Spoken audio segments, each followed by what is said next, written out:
La clase de hoy está dirigida a entender la capacidad que tiene el sistema inmunológico en algunas circunstancias de exacerbar sus mecanismos de defensa y por lo tanto ocasionar reacciones que conocemos con el nombre de hipersensibilidad. Durante la clase de hoy veremos las características de la reacción de hipersensibilidad de tipo 1, que son las que están mediadas por la presencia de anticuerpos del isotipo IgE. Si nosotros recordamos cómo se desarrolla la respuesta inmunológica, podemos también tener presente que normalmente la respuesta inmunológica tiene mecanismos homeostáticos que conservan la integridad del organismo. Pero la respuesta inmunitaria, que tiene como finalidad remover la presencia de un agente nocivo,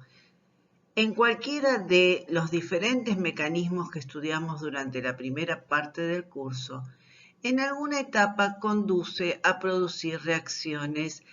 inflamatorias, sean estas en la fase innata, pero fundamentalmente vamos a focalizar en los mecanismos de eliminación que utiliza el organismo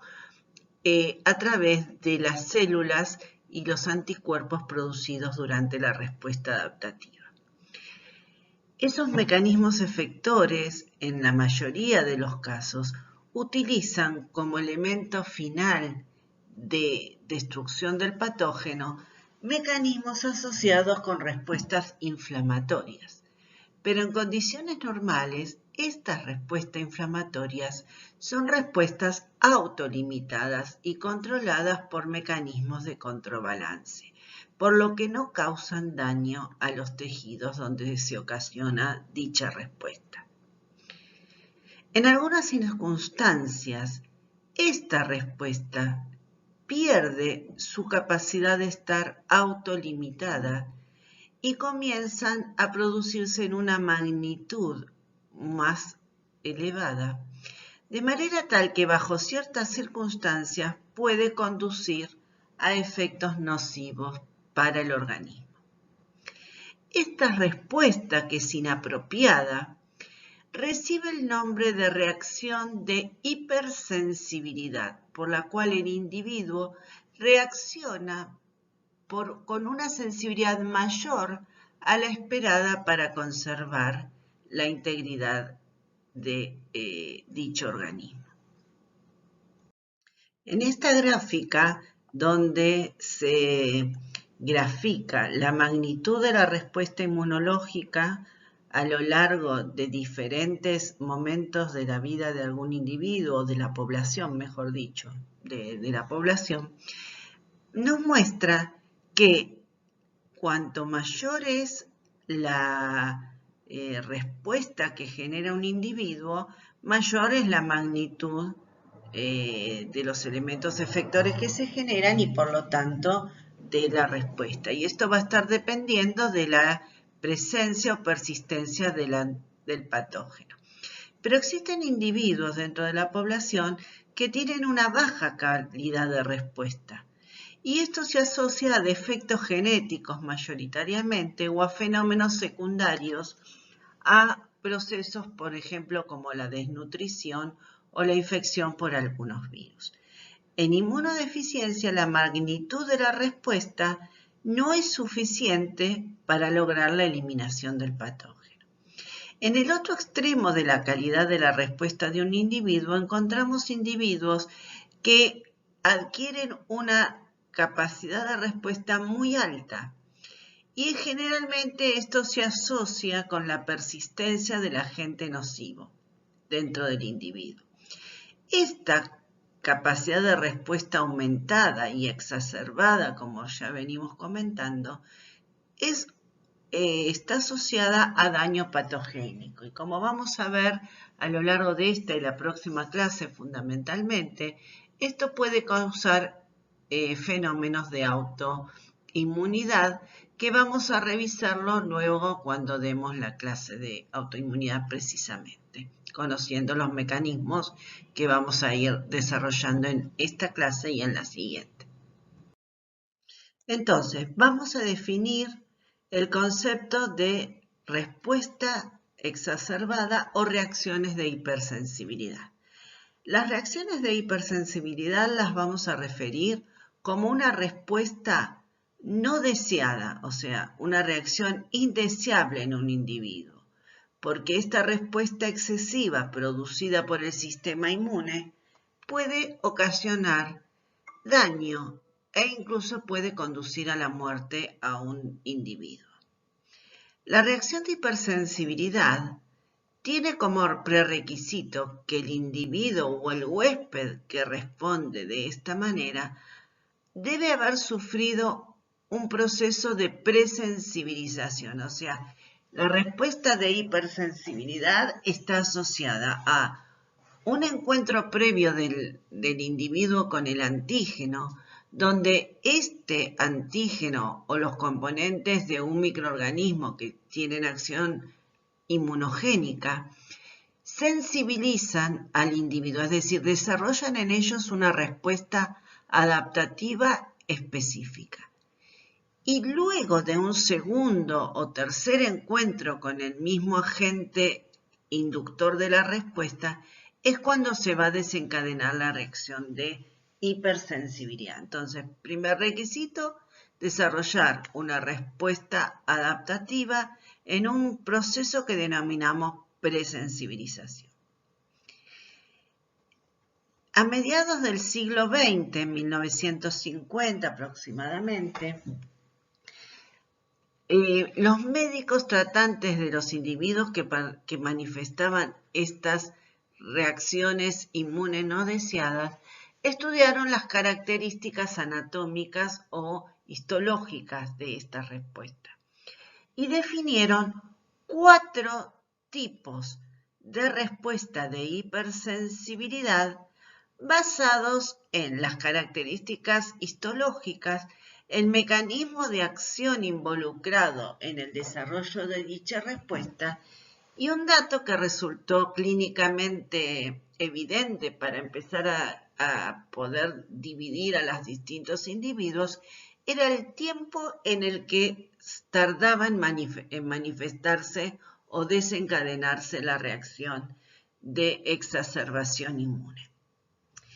Sin embargo, si bien, como vamos a ver a continuación, nos vamos a basar en una clasificación de 4 subgrupos,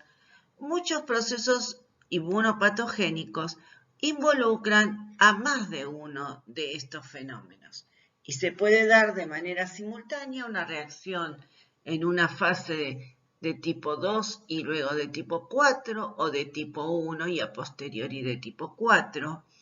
Y por lo tanto un cuadro clínico particular puede involucrar a más de una de ellas y las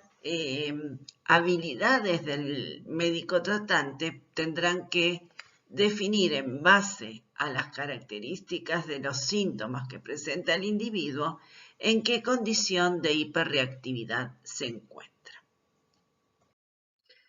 Como les dije en la diapositiva anterior, como venimos charlando,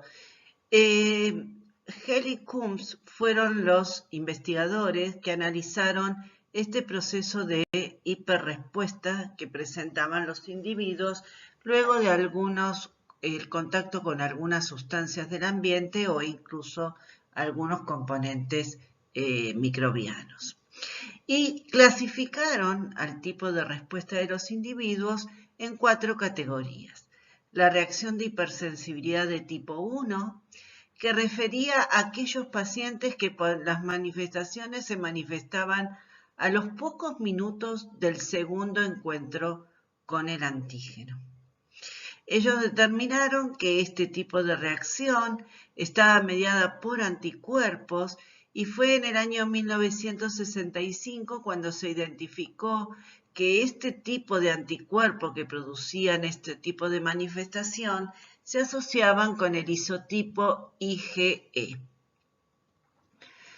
Las sustancias que generan este tipo de respuestas son antígenos T dependientes, genéricamente denominadas alergenos, y para que se ponga de manifiesto esta respuesta, tiene que haber sido generada una memoria inmunológica, es decir, que todas las reacciones de hipersensibilidad se asocian a una respuesta de tipo T dependiente con desarrollo de memoria inmunológica.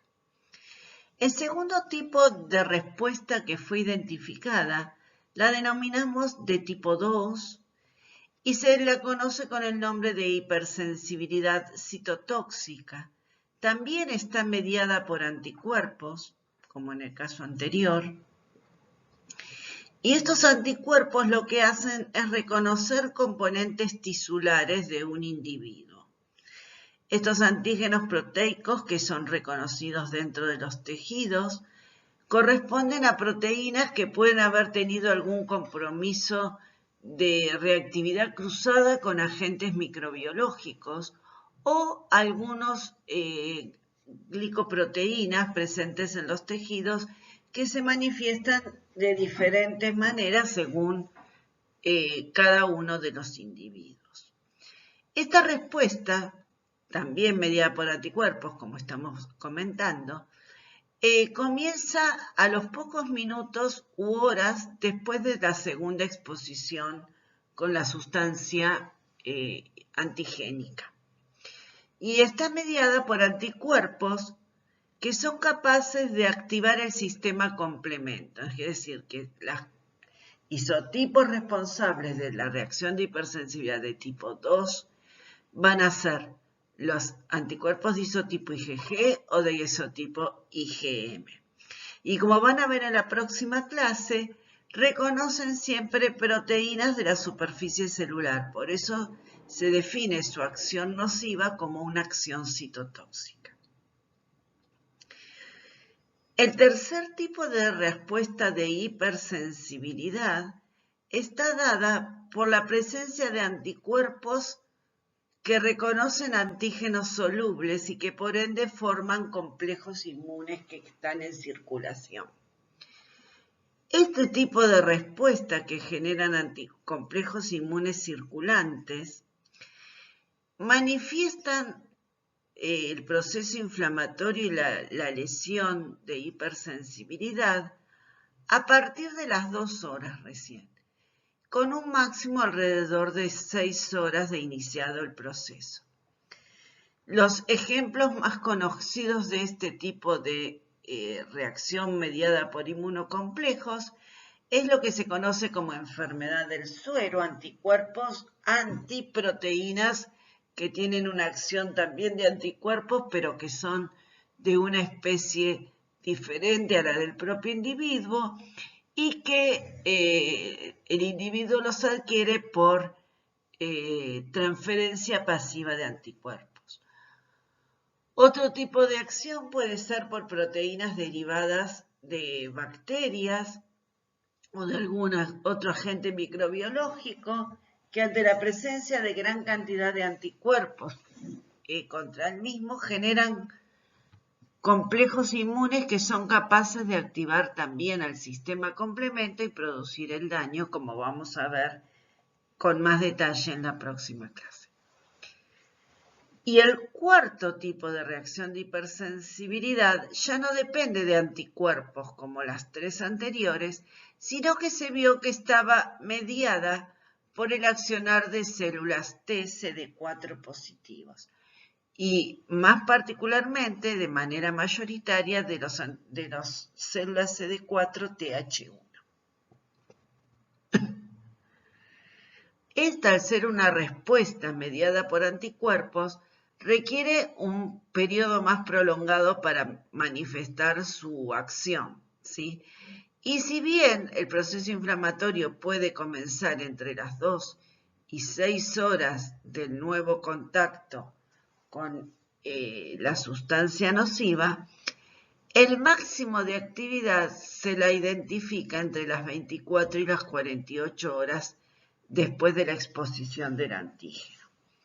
Un ejemplo de este tipo de reacción son las manifestaciones a la prueba cutánea de la proteína derivada del bacilo tuberculosis o PPD y las dermatitis de contacto. Entonces, solamente para que ustedes tengan un recuerdo que les permita recordar más fácilmente, la de tipo 1 la asociamos con la letra A porque las respuestas de hipersensibilidad inmediata se conocen como respuestas anafilotóxicas o atópicas frente a alergenos. La de tipo 2 la vamos a asociar con la letra B, dado que está mediada por anticuerpos que reconocen proteínas presentes en la superficie de células o tejidos. La de tipo 3 la vamos a recordar como C, de la formación de complejos inmunes. Y la de tipo 4, con la letra D, de aquella respuesta que tarda más tiempo y por lo tanto es una respuesta retardada en el tiempo. Bueno, nosotros venimos comentando que las reacciones de hipersensibilidad son respuestas condicionadas por la presencia de linfocitos T o la formación de anticuerpos, por lo tanto son reacciones del individuo mediados por una respuesta adaptativa. Y también dijimos que la magnitud de una respuesta de hipersensibilidad es máxima y es muy alta debido a la exposición crónica o a la persistencia del antígeno. Entonces, esta es otra característica que tenemos que recordar, que hay un fenómeno de sensibilización temprana, que ya lo referimos en diapositivas previas, y que después el antígeno persiste en el individuo, es decir, no logra eliminarse o uno entra en contacto de una manera asidua, persistente, y eso es lo que conduce a una sobreestimulación del sistema inmunológico. En la reacción de hipersensibilidad de tipo 1, que es a la que vamos de ahora en más dirigir nuestra clase,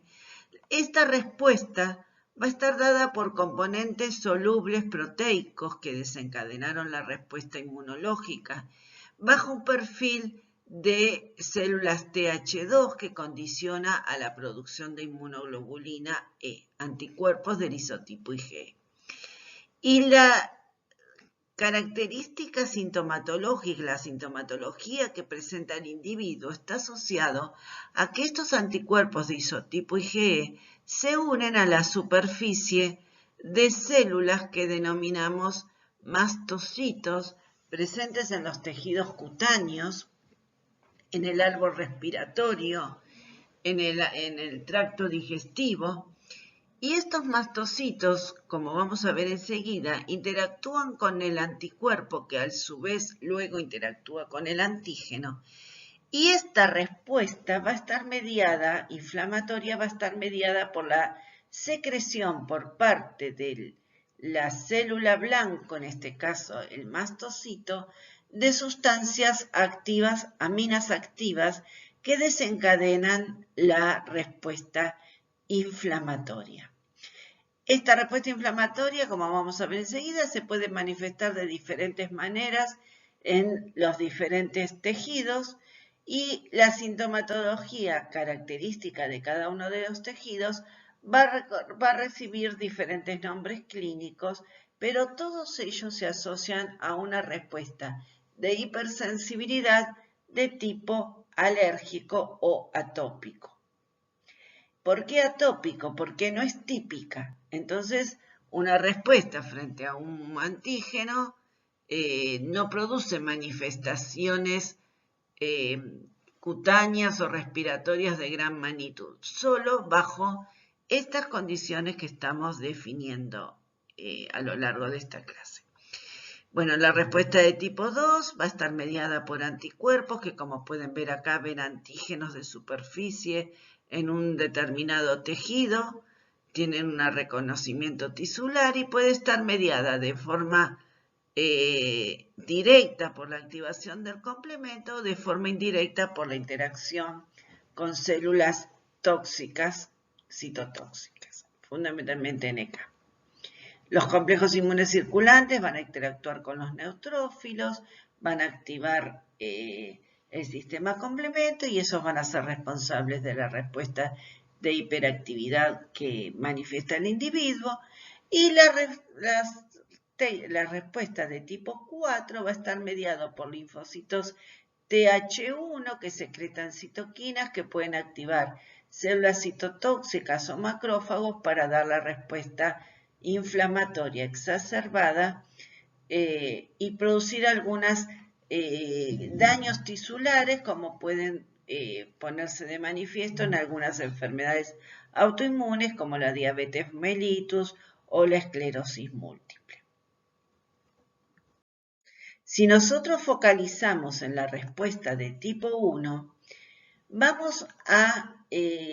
considerar primero que las proteínas que desencadenan una respuesta adaptativa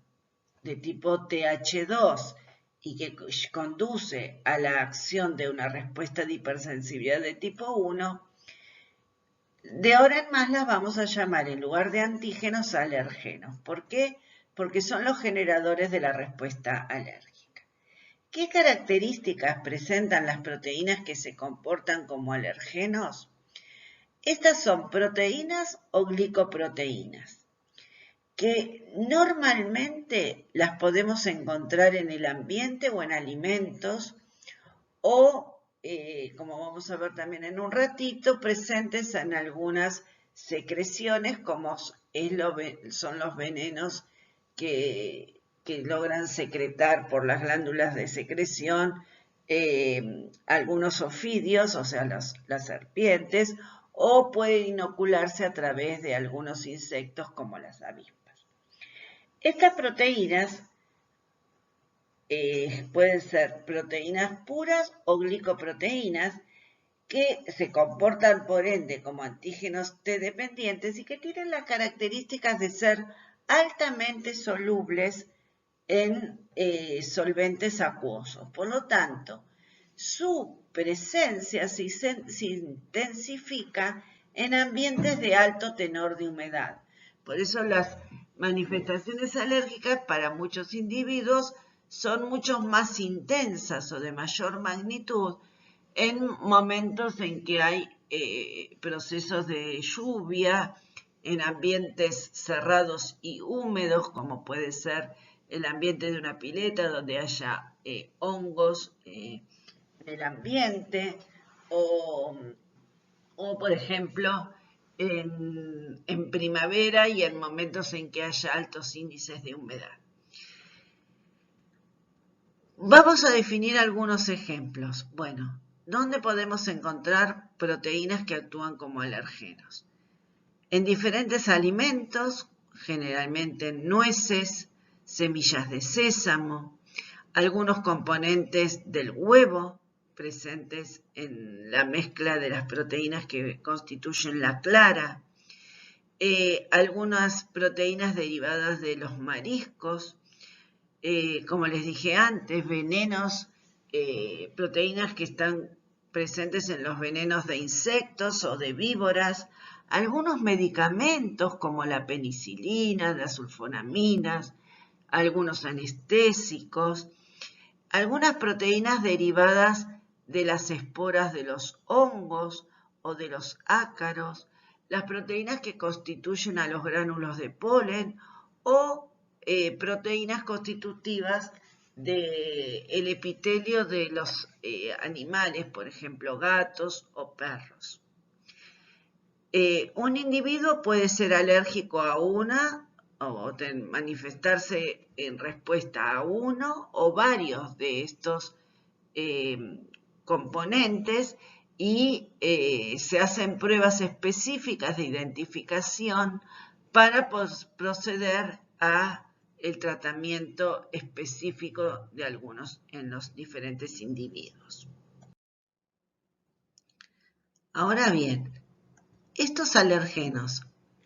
o estas sustancias inductoras de una respuesta de hipersensibilidad,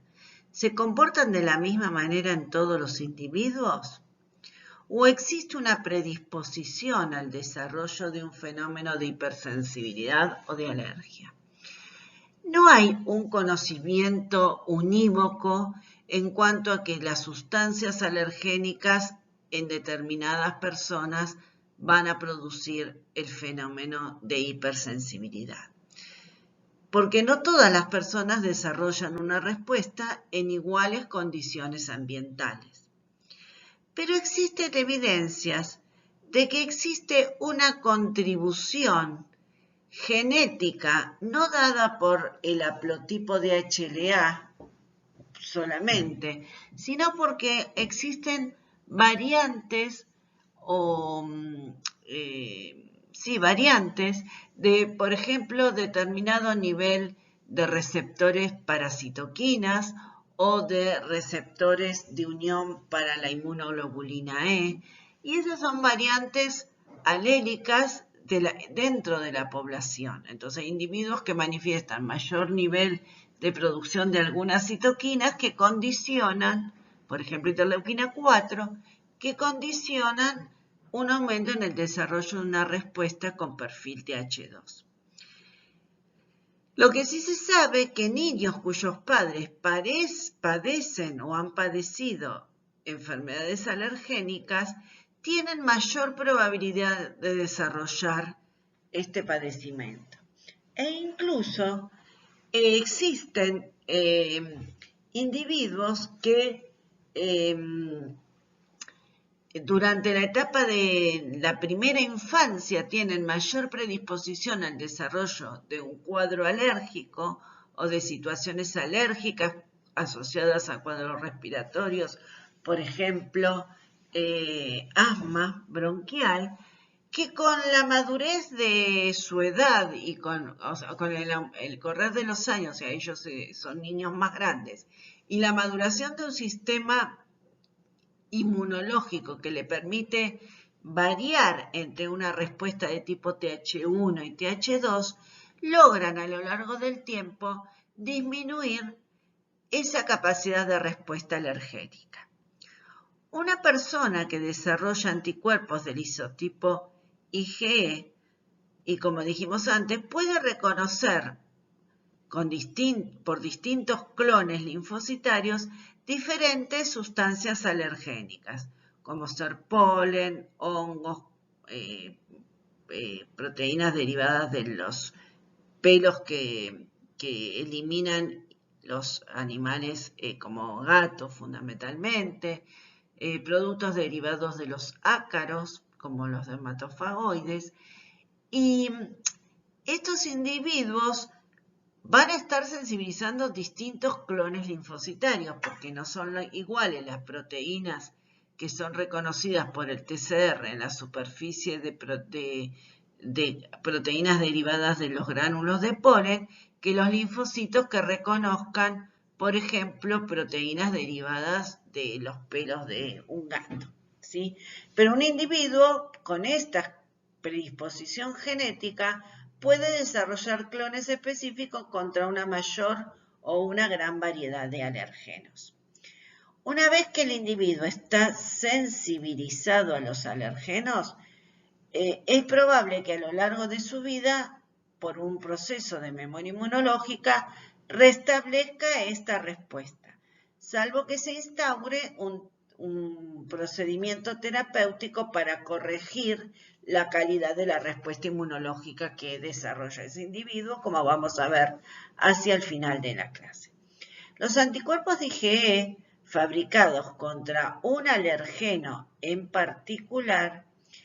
una vez que se sintetizan y secretan, circulan a través de los fluidos del organismo, la sangre o extravasan a través de la linfa a los diferentes tejidos. Y estos anticuerpos IgE,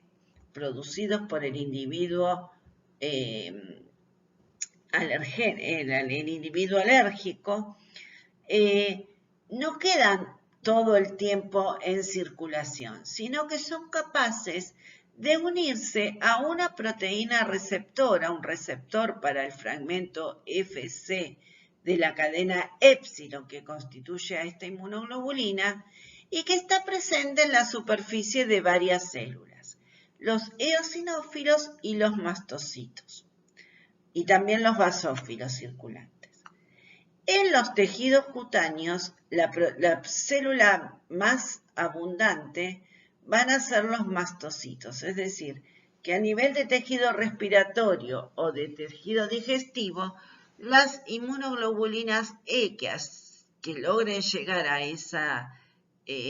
región anatómica se van a unir a los mastocitos presentes en dicho espacio intersticial.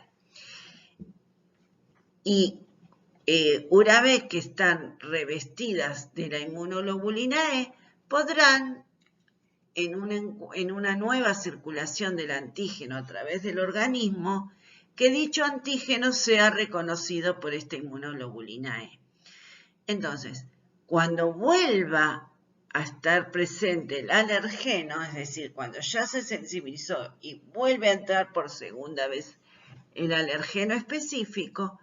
esta inmunoglobulina E que está unida a la superficie de la célula, en este ejemplo el mastocito, va a desencadenar los fenómenos de liberación de mediadores químicos responsables de la sintomatología de la enfermedad.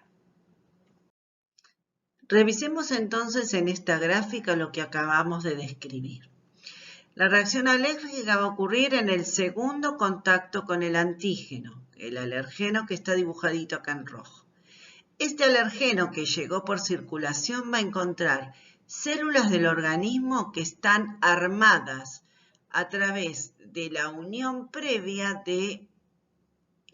a los receptores de superficie de estas células de moléculas de anticuerpos del isotipo de inmunoglobulina E que se unen al receptor presente en mastocitos o basófilos por el extremo Fc de la molécula. Y quedan expuestos a la superficie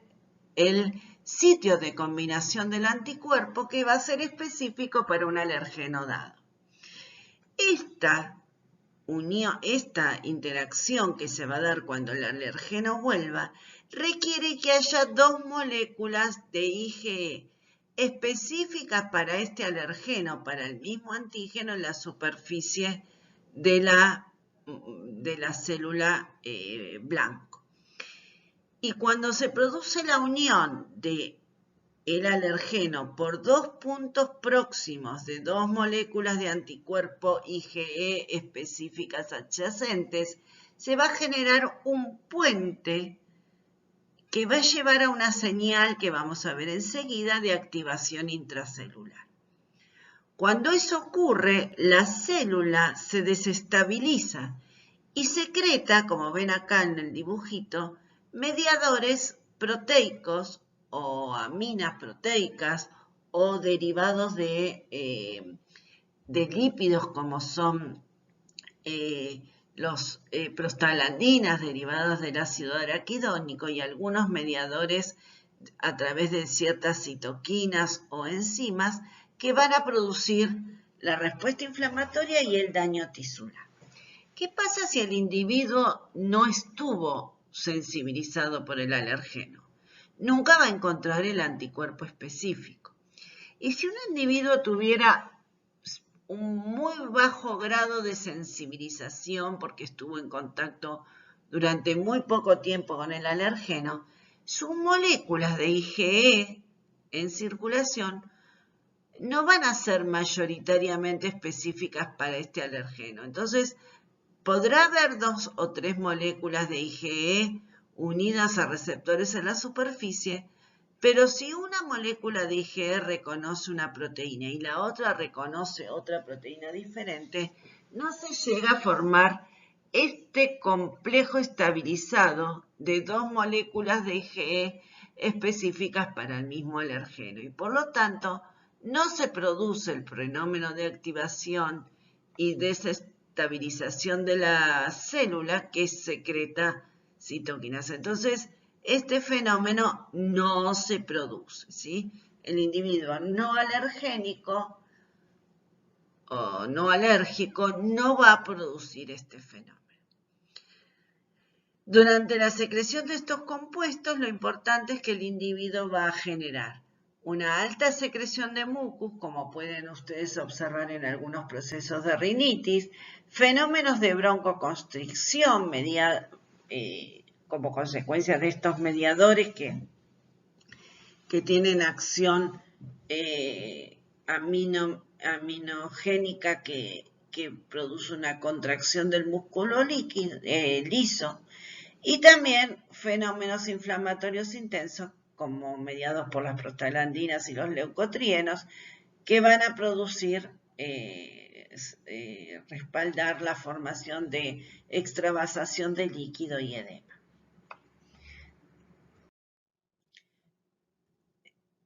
Entonces, para que se produzca una reacción alérgica necesitamos que el individuo se haya sensibilizado y haya sintetizado inmunoglobulina E específica para las diferentes proteínas que definimos como alergenos, ¿sí? Recuerden un poco la estructura de la inmunoglobulina E. La inmunoglobulina E es un isotipo que se encuentra presente en muy baja concentración en los fluidos. Justamente está en baja concentración en los fluidos porque es retenida en la superficie de las células en diversos tejidos, fundamentalmente en tejido cutáneo y tejido asociado a mucosas. Esta inmunoglobulina tiene la particularidad de tener en el extremo carboxilo terminal 3 dominios constantes, que son los que interactúan con el receptor específico para esta fracción de inmunoglobulina que es característica de la inmunoglobulina E. Dijimos que puede interactuar con mastocitos que están distribuidos a lo largo de diferentes tejidos. Entonces, a nivel del árbol bronquial va a dar origen a un fenómeno de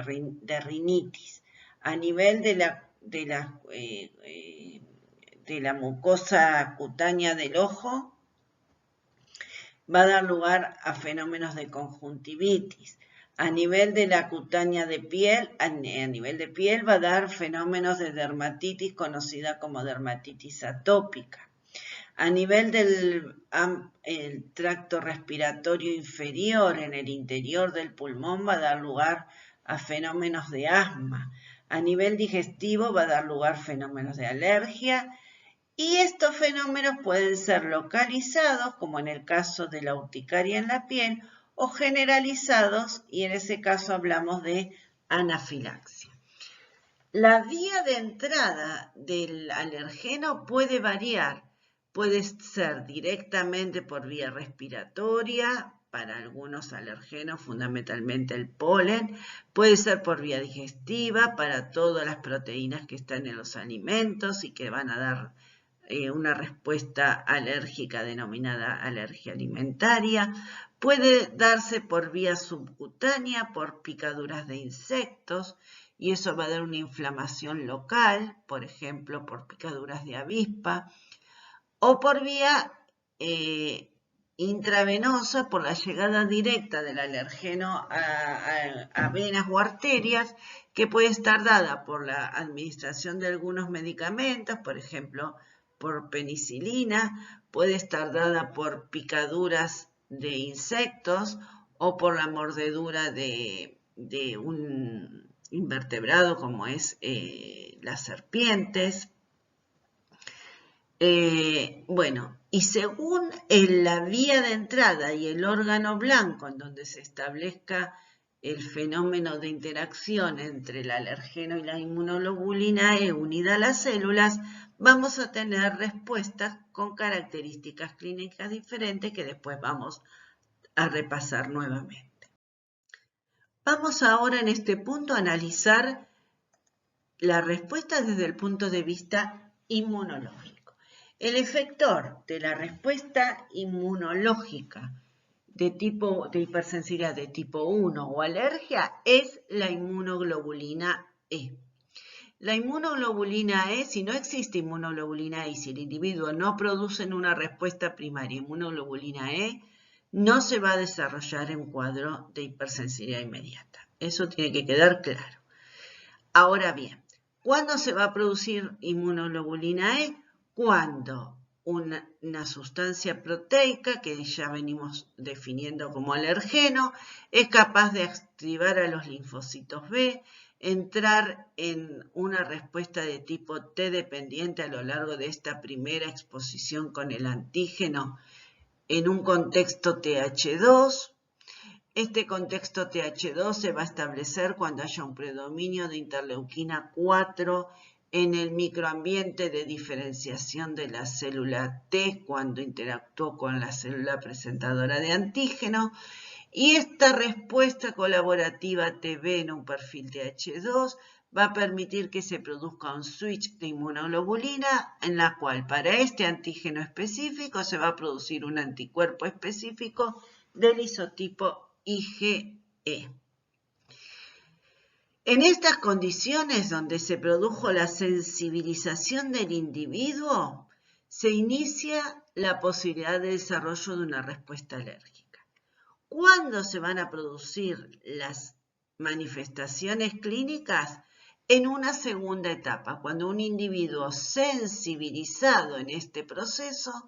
entre en una segunda etapa de exposición para con el antígeno. Este antígeno va a interactuar con inmunoglobulinas E que están unidas a la superficie de células presentes en los diferentes tejidos. Y esta inmunoglobulina E en este segundo contacto con el alergeno interactúa con el alergeno, como vimos antes, se produce el entrecruzamiento de receptores y de inmunoglobulina de la superficie, y la célula de esta manera se activa, ¿sí? Y libera mediadores responsables de la sintomatología característica de la patología. Es decir, se van a dar una primera fase a través de la liberación de mediadores lipídicos y aminas vasoactivas, que denominamos genéricamente, aminas vasoactivas que pueden ser serotonina, histamina, y van a dar la respuesta inmediata, esa que definimos que duraba entre unos pocos minutos y 2 horas en manifestarse. Y esta es la primera fase de la respuesta o la respuesta temprana de la reacción de hipersensibilidad de tipo 1. Y en una segunda instancia se van a secretar citoquinas producidas por la activación del sistema productor de citoquinas en este contexto inflamatorio, que va a llevar a lo que denominamos fase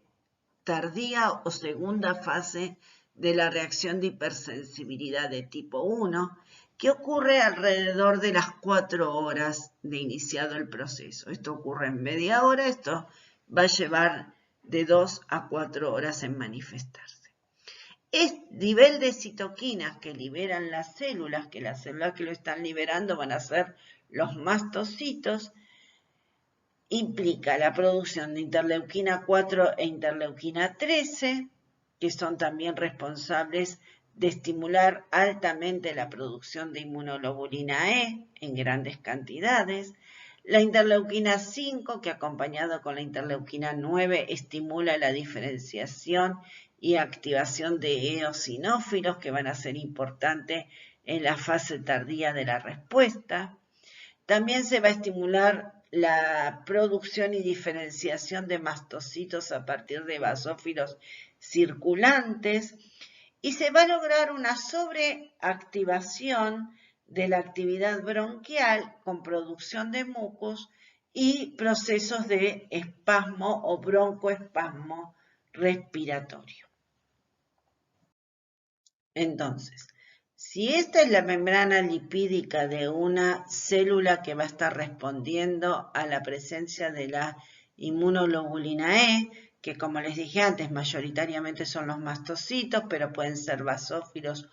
u eosinófilos, vamos a encontrar que estas células expresan en su superficie un complejo multiproteico que lo denominamos receptor para el fragmento Fc de inmunoglobulina E. Este complejo multiproteico está formado por la cadena alfa del receptor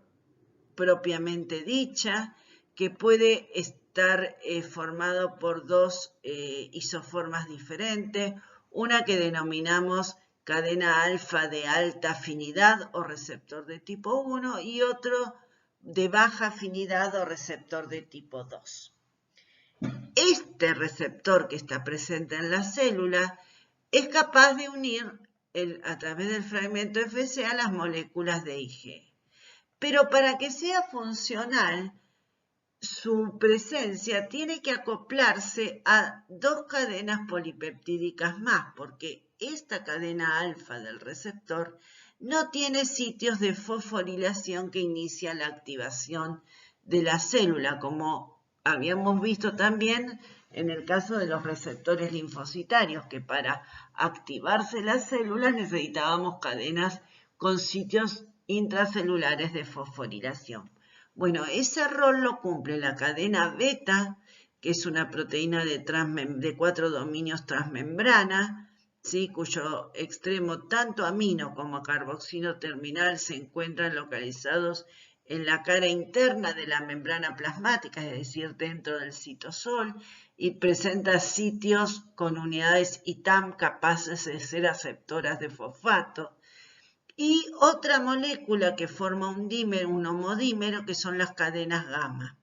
que son capaces de acompañar la fosforilación y además unir a una proteína adaptadora, que es la proteína CIR, que después va a dar lugar al acople de las proteínas de transducción de señal intracelular. Entonces, necesitamos la formación de todo este complejo y ustedes, como ya habrán visto en farmacología, existen luego receptores antagonistas para las diferentes cadenas receptoras y vamos a ver hacia el final de la clase que también podemos utilizar anticuerpos que son capaces de bloquear esta unión para evitar la formación del proceso de activación celular. De una manera más compleja podemos ver en este punto que la unión que vimos antes del alergeno al receptor para Fc de inmunoglobulina E acoplado a la cadena beta y a la cadena gamma doble, el dímero de cadena gamma, es capaz de generar a través de los sitios de fosforilación el acople a la proteína adaptadora SIC, la cual a su vez luego tiene capacidad de asociarse a otras proteínas constitutivas de la membrana celular que pueden activar fosfolipasa C por una de las vías, pero por otro camino este acoplamiento permite la activación de las enzimas que modifican al fosfatidilcolina presente en la membrana plasmática, la que por acción de la fosfolipasa A en presencia de calcio de activación intracelular, permite que este lípido se transforme en ácido araquidónico. Y a posteriori, a partir del ácido araquidónico generado por la activación en presencia de calcio de la fosfolipasa A, se van a activar dos enzimas, o la ciclooxigenasa o la lipooxigenasa. Cuando se produce la activación de la ciclooxigenasa a partir del ácido araquidónico, se van a producir prostaglandinas, fundamentalmente prostaglandina D2 y E2, que son capaces de ser secretados al espacio extracelular como mediadores lipídicos responsables de la intensificación de la respuesta inflamatoria, pero por acción de la lipooxigenasa se van a producir leucotrienos, entre ellos leucotrieno C4, que puede desdoblarse al leucotrieno D4 y E4, que tienen una acción inductora anafilotóxica mucho mayor que las prostaglandinas. Por otro lado, la activación celular a través de proteínquinasa C va a permitir que se produzca un reordenamiento de las proteínas que forman el complejo SNAR, que son capaces entonces de conducir a través de la activación de miosina y polimerización de la misma, que el contenido de gránulos de intracelular de las células que tiene el contenido de proteínas preformadas pueda movilizarse hacia la región apical, de manera que se produzca la secreción de los gránulos que contienen histamina o serotonina y algunas quinas, proteasas responsables del daño a nivel intersticial. Pero por otro lado, la activación de la vía de RAF-MAP quinasas va a producir señales de activación con transmigración de factores de transcripción que permite la transcripción, valga la redundancia, de genes específicos codificantes para citoquinas que son secretadas al espacio intersticial y van a ser responsables entonces de la acción de reclutamiento de otros tipos celulares como son los eosinófilos responsables de la fase tardía de la respuesta. Entonces vamos a tener liberación de aminas, fundamentalmente que estaban presentes y preformadas en los gránulos de estos tipos celulares, la generación rápida de mediadores lipídicos como prostaglandinas y leucotrienos y posterior en el tiempo la secreción de citoquinas, fundamentalmente TNF-alfa, interleuquina 3 e interleuquina 5, que van a ser responsables de la movilización celular hacia sitio de inflamación. Bueno, entonces vamos a empezar por definir el mediador liberado que más rápidamente entra en acción, que son las aminas contenidas en los gránulos de secreción. Las aminas activas son componentes que, como su nombre lo indica, ricas en grupos lisina y glutamina, por eso son fundamentalmente aminas. De ellos la más importante es la histamina, pero el segundo componente más relevante es la serotonina, y según el tipo tejido en el que estemos hablando va a ser predominante la histamina o la serotonina. A nivel respiratorio es más importante la secreción de histamina, lo mismo que a nivel de la piel cutánea, pero a nivel de las mucosas, sobre todo la mucosa intestinal, el componente más importante es la serotonina. Estas son potentes moduladores de la respuesta inmunológica que secretados al espacio intersticial son capaces de producir una modificación de la capacidad contráctil del músculo liso y en el momento de la secreción, como ustedes pueden ver en esta imagen, donde los gránulos están teñidos con un colorante básico, la célula no estimulada presenta los gránulos llenos de contenido denso por microscopía electrónica que corresponde fundamentalmente a histamina, pero también a unas proteasas. Cuando la célula se activa en el proceso de unión del alergeno a la IgE, se produce la secreción de los gránulos, lo que se denomina degranulación de este tipo celular, que pierde el contenido de sus gránulos, los que forman parte del espacio luego intersticial. Lo mismo en este caso para un eosinófilo o para un basófilo. Los histaminas particularmente se unen a receptores presentes en la membrana de los tejidos blancos, como el tejido gástrico o el tejido del músculo liso o los endotelios vasculares, y se puede unir a receptores de tipo 1, 2, 3 y 4, todos ellos acoplados a proteína G, que producen la activación intracelular, acoplado también a la movilización de AMP cíclico, GMP cíclico, y aquellos que se unen a receptores de histamina de tipo 1 son moduladores positivos de la respuesta inmunológica por incremento de las etapas fosforilantes, mientras que los de tipo 2 inhiben la respuesta por activación de fosfatasa, y la capacidad de respuesta de un individuo va a estar dada en la magnitud de la respuesta inflamatoria por un balance entre los linfocitos Th1, Th2 que responden a esta respuesta, fundamentalmente exacerbado a través de la respuesta Th2 y disminuido a través de la respuesta Th1. Como dijimos anteriormente también, la respuesta tenía dos fases. La respuesta temprana, ¿sí? Es la exposición del alergeno en la segunda exposición con el mismo. Las células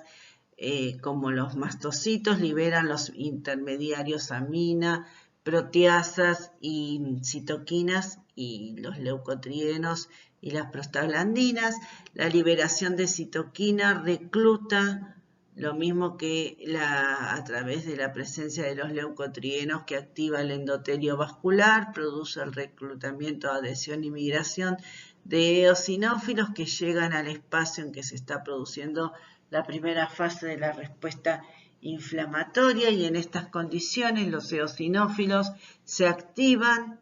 y ellos son encargados de producir la secreción de otras citoquinas, nuevamente como interleuquina 5, interleuquina 3, factor estimulante de colonia GM granulocítica macrofágica, y la acción de los eosinófilos va a llevar a la segunda fase de la respuesta, que tiene una intensidad de respuesta demorada en el tiempo, o sea, a partir de las 4 horas aproximadamente, en la que alcanza entre las 4 y 10 horas su máximo de respuesta, para luego declinar antes de las 24 horas. Y en esta fase van a ser los eosinófilos a través de la producción de sustancias activas similares a las que producen las mastocitos en la fase temprana, van a exacerbar la respuesta inflamatoria, y entonces uno va a ver que durante los primeros media hora a hora de contacto con el alergeno se va a producir una región rojiza que tiene cierto grado de tumefacción, pero que a lo largo de las horas esta área se extiende, ¿sí?, por el reclutamiento de un mayor número de células activas que son responsables del fenómeno inflamatorio tardío. Entonces, como podemos ver en esta tabla, nosotros vamos a encontrar un fenómeno asociado a los mastocitos basófilos, que es lo que denominamos etapa temprana de la respuesta inmunológica, con mediadores preformados como las histamina o las enzimas que son capaces de degradar las estructuras microbianas o los tejidos circundantes al área de residencia de estas células, la producción de histamina que iba a aumentar la permeabilidad vascular y estimular la contracción del músculo liso, la secreción de prostaglandinas, leucotrienos y factores activadores de plaqueta que van a producir vasodilatación, broncoconstricción, reclutamiento de neutrófilos y de eosinófilos al área de inflamación, van a producir a través de los leucotrienos fenómenos de broncoconstricción prolongada con aumento de la secreción de moco y aumento de la permeabilidad vascular. Y en el caso del factor activador del plaquetas, vamos a ver que este factor va a producir una activación de los leucocitos, generando un incremento también en la permeabilidad vascular y el reclutamiento de células. Las citoquinas como interleuquina 1, interleuquina 5, interleuquina 4, TNF y el péptido inhibidor de la movilidad del macrófago van a estimular reacciones de inflamación tardía que van a conducir al reclutamiento de los eosinófilos, que en segunda instancia van a ser capaces de activarse y liberar los productos contenidos en sus gránulos de secreción, de los cuales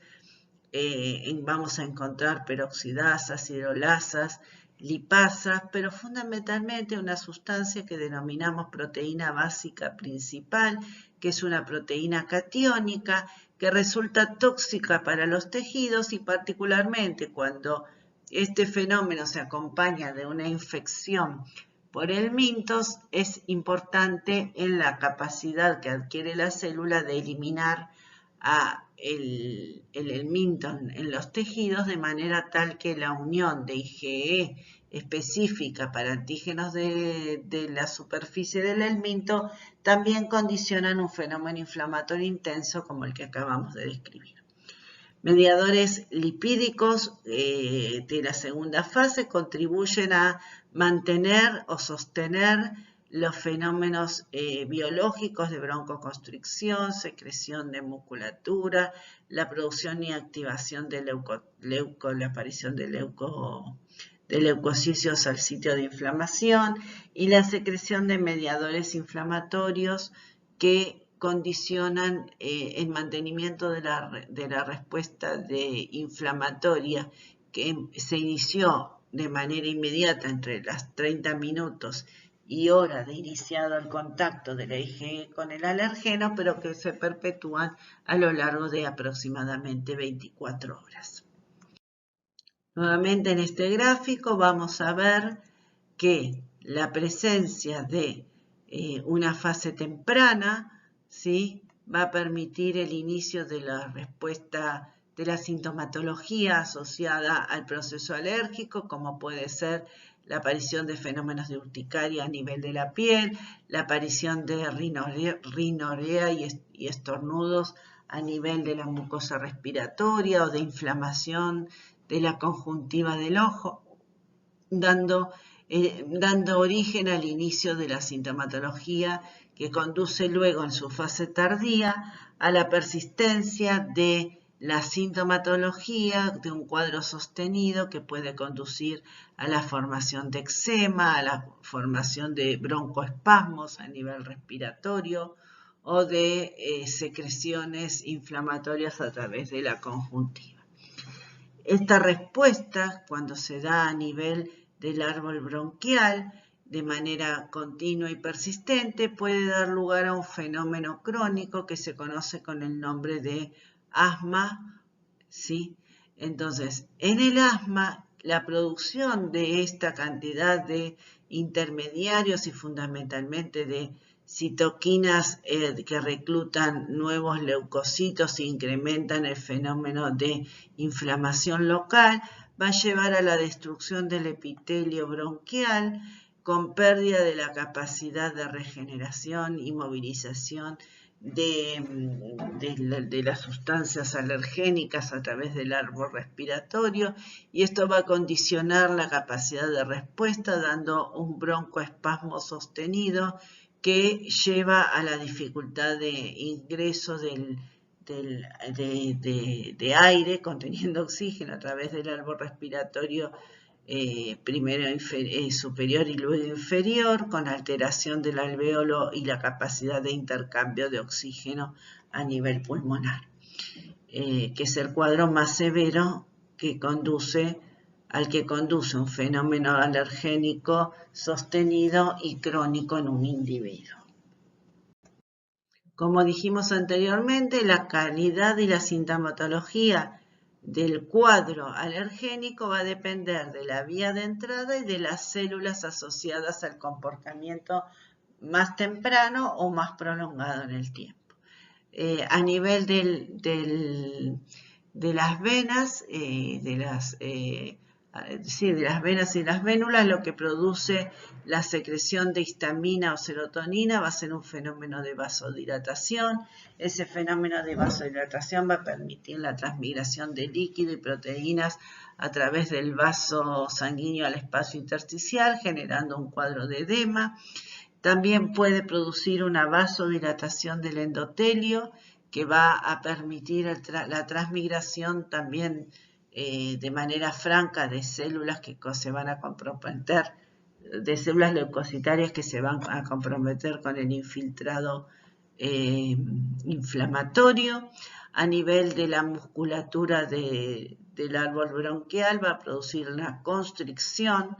del músculo liso bronquial que se contrapone con la vasodilatación del tejido muscular vascular a nivel del intestino delgado, y en este caso asociado no solo a las aminas como es la serotonina, sino también por la alta producción de prostaglandinas y leucotrienos. Se va a aumentar la motilidad intestinal. Este fenómeno es importante e interesante en caso de infecciones por parásitos. Este fenómeno inflamatorio local va a favorecer la eliminación del patógeno, pero en un cuadro de alergia contra antígenos solubles, Esto produce diarreas, vómitos, inflamación intestinal que puede llevar a la formación a posteriori de alteraciones patogénicas debido al proceso inflamatorio. Las citoquinas van a favorecer el reclutamiento celular que intensifica la respuesta inflamatoria, lo que a la larga, por la liberación de las citoquinas proinflamatorias, pero fundamentalmente de las enzimas presentes en los gránulos preformados, van a conducir a un daño a nivel del tejido periférico. Además, la acción de los eosinófilos va a permitir que se incremente en alguna medida el daño tisular, y estos fenómenos, cuando se dan de manera continua, van a dar lugar a lo que se denomina fenómenos asmáticos, ¿sí? Que enseguida vamos a conversar un poquito más. Bueno, básicamente todo lo que venimos conversando se va a cumplir en distintas magnitud y en distinta medida dependiendo del número o la extensión de células que estén comprometidas y de la intensidad de inmunoglobulina E que se haya desarrollado y ubicado a lo largo de los diferentes tejidos. Las manifestaciones clínicas de hipersensibilidad de tipo 1 están definidas como sistémicas, es decir, que abarcan a todo el organismo y diferentes órganos, y son las reacciones más severas, conocidas como el nombre de anafilaxia o reacción anafilotóxica, por el hecho de resultar tóxico para el individuo, o de localización definida, que denominamos atopía, y que suelen ser resueltas de una manera, con intervención farmacológica, de una manera rápida, sin producir peligro de muerte. En cambio, la reacción sistémica o anafilotóxica tiene una cierta probabilidad de no haberse actuado terapéuticamente de manera temprana, de conducir a la muerte del individuo. Como ya mencionamos más tempranamente, las enfermedades alérgicas más comunes las definimos como anafilaxia, cuando es generalizada, o localizada de manera crónica respiratoria, como un cuadro de asma. Existen cuadros de alergia a medicamentos, a alimentos, reacciones de rash a nivel cutáneo que denominamos urticaria, que se suele asociar o a medicamentos o muchas veces a ciertos alimentos que luego que son degradados se distribuyen a lo largo de las mucosas, y entre ellas llegan por vía sanguínea a la región cutánea. Las dermatitis atópicas, que a veces son de origen incierto, pero que conducen a un cuadro de hiperinflamación en los tejidos, que requieren de fenómenos de tratamientos inmunosupresores para evitar la sobreactivación de las células del sistema inmunológico. Y bueno, regiones, cuadros un poco más leves pero localizados, como son la conjuntivitis a nivel del ojo o la rinitis alérgica a nivel respiratorio. Como ya vinimos definiendo, existen factores genéticos condicionantes, como es el polimorfismo al receptor para la cadena, para la región FC de la inmunoglobulina E, o un promotor muy activo que produce altos niveles de interleuquina 4, o alelos de HLA específicos que permiten unir durante la presentación antigénica al HLA péptidos derivados de alimentos o de algunas sustancias que denominamos alergénicas, pero fundamentalmente la respuesta alergénica se vio que está ampliamente asociada a factores ambientales. Existe una hipótesis ya desarrollada en el siglo pasado de lo que se denomina hipótesis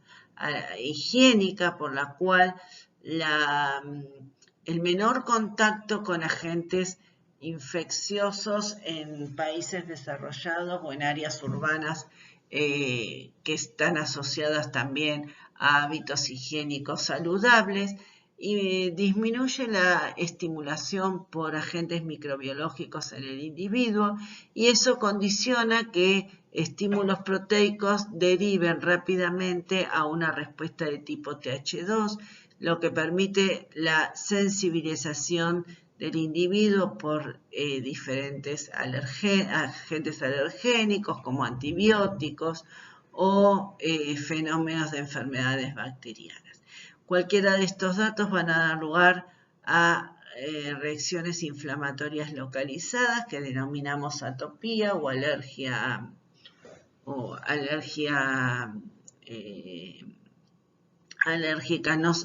no sistémicas que van a permitir que diferentes blancos se desencadenen respuestas inflamatorias asociadas a la presencia de mastocitos eosinófilos bajo un perfil TH2. Bueno, como vimos anteriormente, cuando la inmunoglobulina E se produce en gran cantidad, se fija y se distribuye a lo largo de todos los tejidos y se fija mastocitos presentes en los diferentes órganos, se genera una reacción sistémica. Esta reacción sistémica y generalizada se caracteriza por la presencia en cada uno de estos tejidos de situaciones de edema, vasodilatación, y este efecto lleva a que se produzca un brusco descenso de la presión arterial conocido como shock anafiláctico. Estos tipos de manifestaciones se producen generalmente por sustancias que toman una distribución a través de sangre, como ocurre generalmente con la administración de medicamentos. Por eso los cuadros inducidos por reacción alérgica frente a medicamentos, por ejemplo la penicilina, suelen conducir a la aparición de una reacción de tipo anafiláctica. Este descenso de la presión arterial va a llevar a cambios cardiovasculares, a fenómenos súbitos de broncoconstricción que va a conducir a asfixia, hiperproducción de moco y alteraciones gastrointestinales, pero fundamentalmente el efecto broncoconstrictor y de vasodilatación que genera edema a nivel del sistema cardiovascular es el evento que conduce a la muerte. En contraposición con las respuestas generalizadas, las respuestas inflamatorias localizadas en un determinado tejido que se va produciendo de manera sistemática, regular y separado por episodios de diferente duración a lo largo del tiempo,